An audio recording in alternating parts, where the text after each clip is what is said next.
Hey, what is up, everybody? Jenazad here. So it looks like we got the version 1.1 preview that's coming out on the 28th, which I believe is in 10 days. So pretty exciting right there.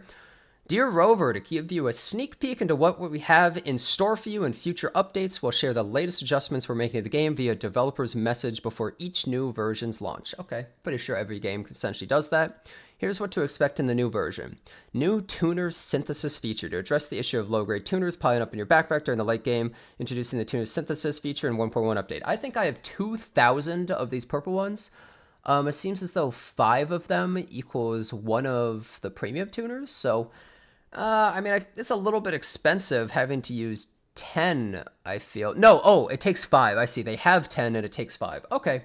5 for 1. I think that's really not too bad.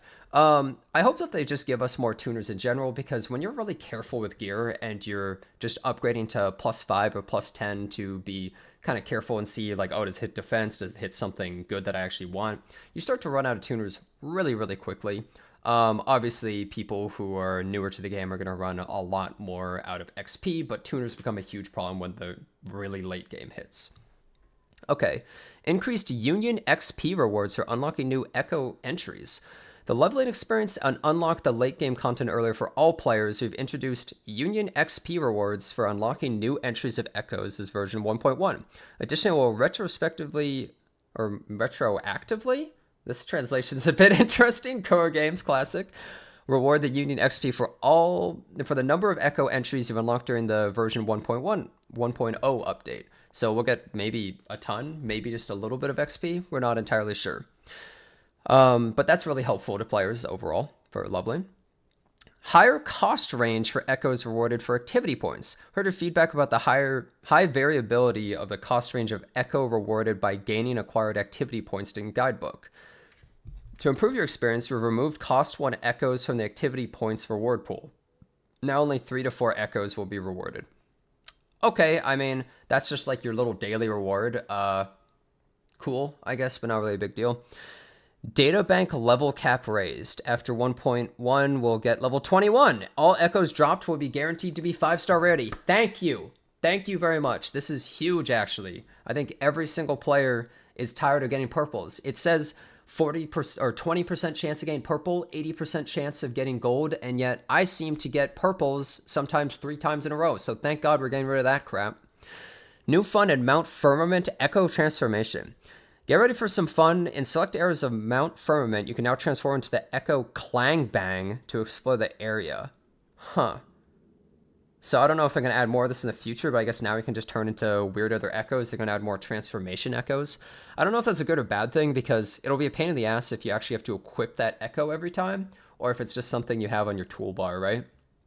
Other optimizations. Remove Tacit Field Reward Collection animation. Why did it even have an animation? The animation was like non-existent. It was just dumb, right? But thank God they removed that. Good. Lowered shell cost credit for Echo levelings. Yeah, so apparently this has been bugged all of 1.0, or like maybe not bugged, but they said it's a problem. And they're going to just refund a crap load of those credits into your mailbox immediately. So, hey, I mean, that's a good thing. I think a lot of people are hurting for credits, especially those poor bastards that accidentally bought 1 million pounds of flour from some merchant. Simplify the cruise wing challenge. Slow down the flying speed of the cruise wing and extend the time limit. I'm going to assume that that's for mobile users, because I'm pretty sure that's one of the easiest things I've ever done. So I think maybe on phone it's like a total pain. I'm guessing that's what it's for. It seems odd. New Depths of Elusive Realm content. Dreams Ablaze in Darkness with raised event rewards. Awesome. Version 1.1 will be introducing a new Depths of Elusive Realm event called Dreams Ablaze in Darkness, along with new mechanics such as tokens, symphony rank, and different mimetic tuning available for you to create your own powerful build. Furthermore, the total event rewards will be increased to 1,000 asteroids. Wow, an upgrade from like 100 asteroids to 1,000 or something. Or maybe it was like 200 to 300. That's actually great. If they have this running more often, that would be really huge for the game. That would overall increase the income of a lot of players of their total asteroids. So that's awesome to hear. They did say they were going to make a lot of improvements and allow more characters and have more upgrades, more areas, more types of fights. So that's all really great to see. And also more rewards, apparently. New area to explore, Mount Firmament area events. To help everyone better experience the new Mount Firmament area, we've prepared 2 exclusive area events for you. The Area Exploration event, Tales from Mount Firmament, and a photo collection event, Traces of Mount Firmament. Complete these events to earn up to 800 asteroids, premium resonance potions, premium sealed tubes, and more. I will say, not a huge fan of how that sounds. Sounds very much like a Genshin event, and if I wanted to play Genshin, I would be playing Genshin right now, right?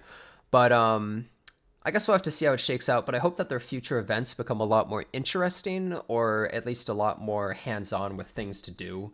I do think that their events should maybe have like stretch goals where like you can go above and beyond and get more rewards, but it's not something the average player needs to go for. But I hope they can start to do that in the future with their events. Increase convene item version exchange limit. Oh, in version 1.1, you may redeem up to 7 of each of the following convene items: Radiant Tides, Forging Tides, Luster's Tide. Okay, so it seems like in this game every month they don't reset that shop. It seems to be every update. We'll see if it's like that in the future as well. But now you can get 7 Radiant Tides, Forging Tides, Luster's Tides. Honestly, that's a nice boost. Okay, so there's total 21 pulls, right? But they're all from 3 different pools. But hey, that's still really good overall. Preview of other special events.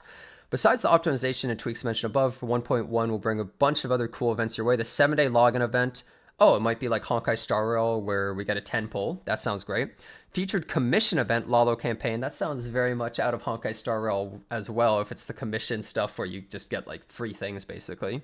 The featured combat event, Tactical Simulacra. Okay, I'm interested. Let's hope it's cool. The leveling material double drop event, After Sound Abundance. Okay, I mean, that's going to be really helpful to all players. The Echo double drop event, Chord Cleansing, that's huge. Everyone wants double echoes, or at least double echo materials. And so on. Stay tuned for official announcement and more details. Okay, that sounds great. Sounds like they're launching a bunch of events and things going on. New Mount Firmament layered map. Due to the complexity of version 1.1's new map, Mount Firmament, we've added the layered map feature to the area to help you better explore it. You can switch between different layers. So there's 4 layers of Mount Firmament.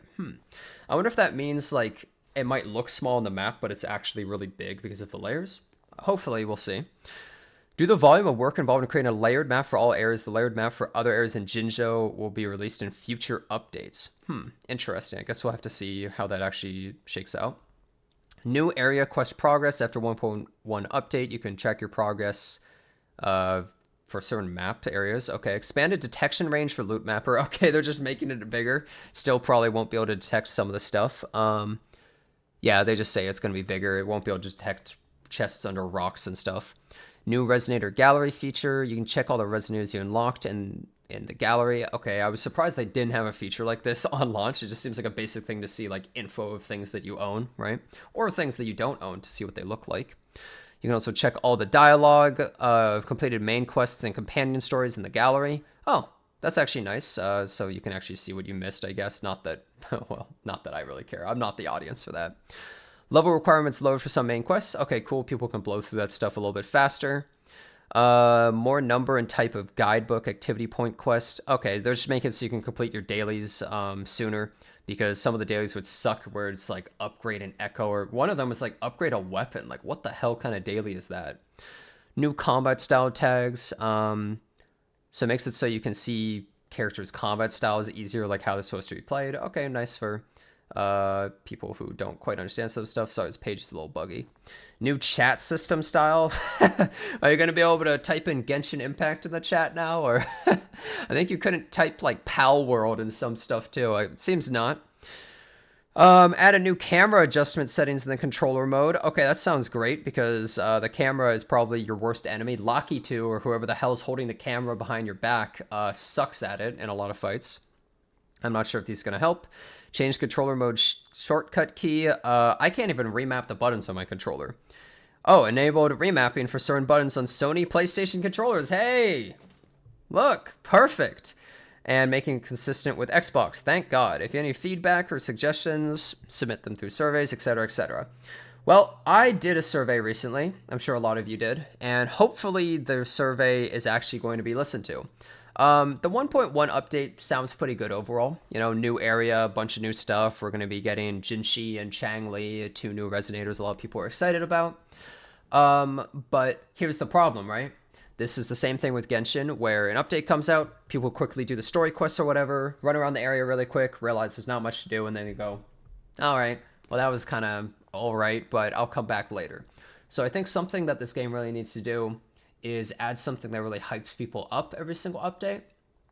Hopefully they can continually add to stuff like the Elusive Realm, because I think that's content that all levels of players, whether really casual or hardcore, can get a real kick out of and really enjoy. So hopefully they can add lots of cool stuff like that later that really is good repeatable content, and then every update they could possibly push like a few things into that make it more fun, or like, you know, add a new difficulty. You know, it doesn't have to be anything super crazy, but just stuff that really makes more replayable fun things where you can actually utilize those characters and those combat techniques that you've learned and all that stuff overall, right?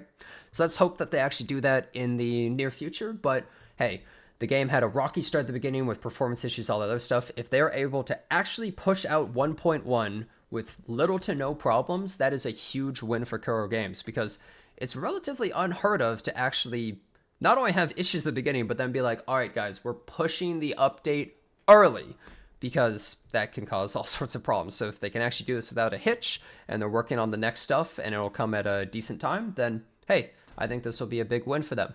But I suppose we'll have to see. Anyways, thanks a bunch for watching this video. Hope you enjoyed it. If you liked it, don't forget to leave a like or comment, and please subscribe to the channel. Hope to see you next time.